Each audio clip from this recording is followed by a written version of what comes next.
Marginal cost. The marginal cost is the incremental cost of producing more goods or services for a business.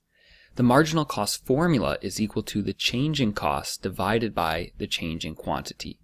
Let's look at a graph of how a firm can maximize its profits.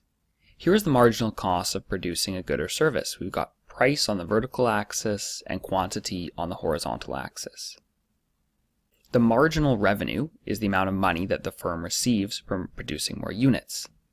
So the point at which marginal cost and marginal revenue meet is where a firm maximizes its profits. It will stop producing goods when the marginal cost rises above the marginal revenue, as it would be making those units at a loss. Let's look at an example together of how to calculate the marginal cost of production. Imagine a firm with the following information. It currently produces 1,000 units. The cost of production is $125,000 for all of those 1,000 units.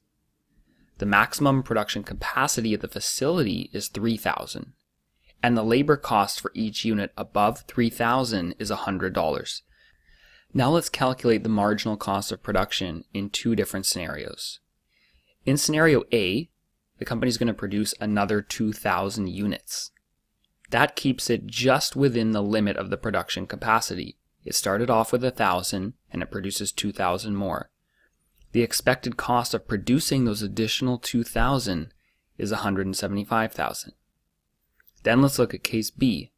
In case B, the company is going to produce 2,500 more units. That pushes it over and above the production capacity. But the firm can go beyond its capacity by paying an extra $100 per unit for the additional labor that's required. So it costs $225,000 in case B.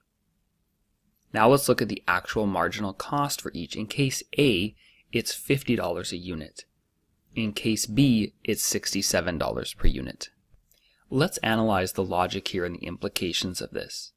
For the firm's initial production that cost $125,000 and 1,000 units were produced, the cost of production was $125 per unit. In case A, producing more units is cheaper because the fixed costs are already covered and there's some economies of scale. In case B, however, it's not as effective because it goes beyond the production capacity and has to have increased variable costs. In each case, the firm would need to charge at least the marginal cost in revenue to recoup all of its money. So in case A, the firm needs to sell the product for at least $50. In case B, the firm needs to sell the product for at least $67.